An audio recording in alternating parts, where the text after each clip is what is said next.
In the beginning was the Word, and the Word was with God, and the Word was God.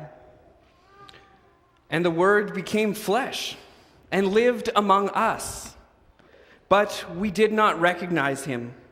We did whatever we pleased. Hosanna to the Son of David. Blessed is he who comes in the name of the Lord. Hosanna in the highest. What is all this chaos at the city gates? Ugh, it's that Jesus character. I've had just about enough of this guy. Have you heard the things that he's been doing?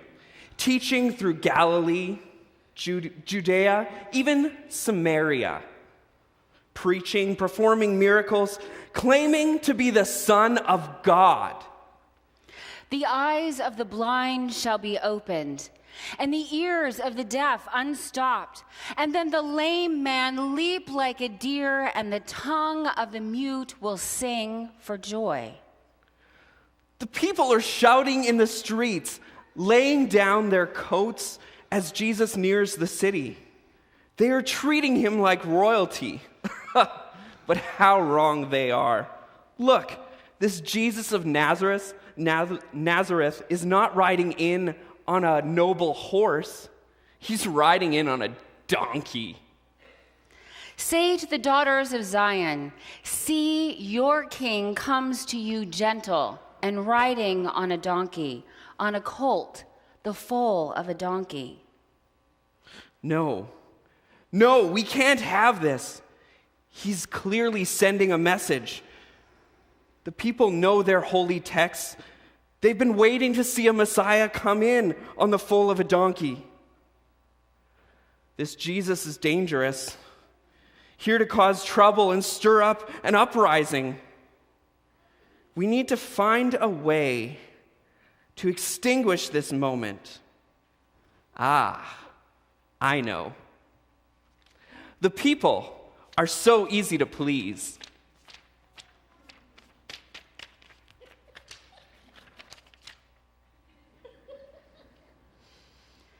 I saw in the night visions, and behold, with the clouds of heaven there came one like the Son of Man.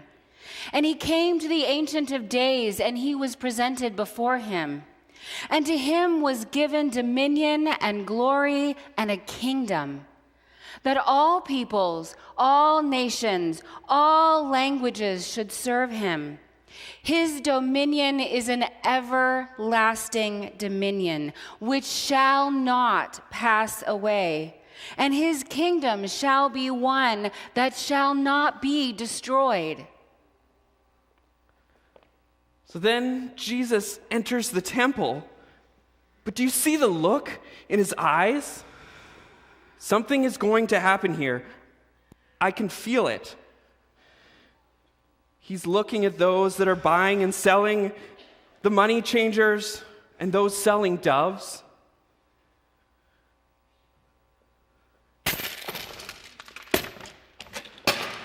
It is written that my house will be a house of prayer. And you all are making it a house of robbers.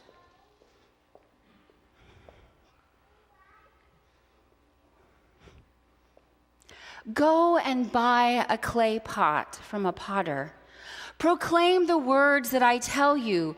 Hear the word of the Lord. You kings of Judah and people of Jerusalem, this is what the Lord Almighty, the God of Israel, says. Listen, I am going to bring a disaster on this place that will make the ears of everyone who hears it tingle. For they have forsaken me and made this a place of foreign gods, and they have filled this place with the blood of the innocent. In this place I will ruin the plans of Judah and Jerusalem. Then break the jar while those who go with you are watching, and say to them, this is what the Lord Almighty says.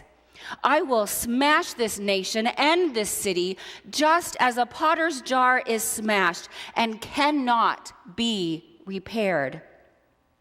The houses in Jerusalem and those of the kings of Judah will be defiled like this place.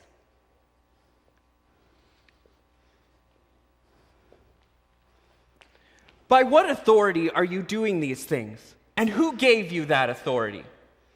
I will also ask you one question. If you answer me, I will tell you by what authority I am doing these things. John's baptism, where did it come from? Was it from heaven or from human origin? If we say it was from heaven, he will ask, then why didn't you believe him? But if we say it was from human origin, the people will turn against us, for they believe that John was a prophet. We don't know. Neither will I tell you by what authority I am doing these things. Teacher, we know that you are a man of integrity, that you're not swayed by others because you pay no attention to them, but you teach the way of God in accordance with the truth. So, is it right to pay the imperial tax to Caesar or not? Should we pay or shouldn't we? Why are you trying to trap me? Bring me a denarius and let me look at it. Well, whose image is that? And whose inscription? Caesar's. Give back to Caesar what is Caesar's, and to God what is God's. You know the old story. A man planted a vineyard, rented it to some farmers, and went away for a long time. At harvest time, he sent a servant so the tenants would give them some of the fruit of the vineyard. But the tenants beat him and sent him away empty-handed. He sent another servant, but that one they also beat and treated shamefully and sent him away empty-handed. He sent a third, and they wounded him and threw him right out. Then the owner of the vineyard said, "What shall I do? I will send my son, whom I love. Perhaps they will respect him." But when the tenants saw him, they talked the matter over. "This is the heir. Let's kill him and take the inheritance for ourselves." So they threw him out of the vineyard and killed him. What then will the owner of the vineyard do? Will he come and kill those tenants and give the vineyard to others? God forbid. Then what is the meaning of that which is written? The stone the builders rejected has become the cornerstone. The words of the psalmist, the stone that the builders rejected has become the cornerstone. This is the Lord's doing. It is marvelous in our eyes. He has spoken these words and this parable against us. We must look for a way to arrest him immediately. Why do the nations rage and the peoples plot in vain? The kings of the earth take their stand, and the rulers gather together against the Lord and against his anointed one.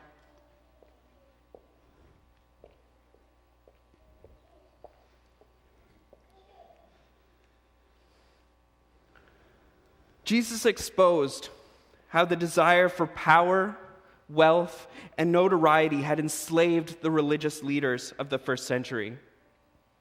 It has the power to do the same to us.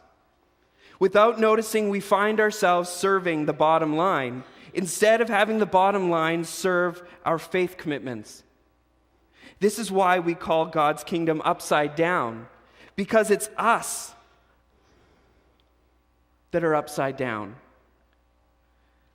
Because we do what is not God's ways. We call it upside down because it's the opposite of what we would naturally want to do. We must find ways to resist, to discover meaning in God's ways rather than our own. As a symbol of this, we want you to experience this in as real of a way that we could imagine. As you know and can see, there's now prop money all over the floor. We invite you to come forward and pick up a bill, to feel it, sense what it might mean to walk out of here with a crisp $100 bill in your pocket. But lest we hold on too tightly, we want you to rip it up into pieces, showing that we will not allow the lure of money, power, wealth, and notoriety to control us, but instead to live into the freedom of God's economy. Once you have done this, you can throw away the pieces in the trash cans that will be provided up front. If you notice someone who is struggling to pick one up, help them so they too can experience this for themselves. Then return to your seats and consider the reflection questions until everyone has had a chance to participate.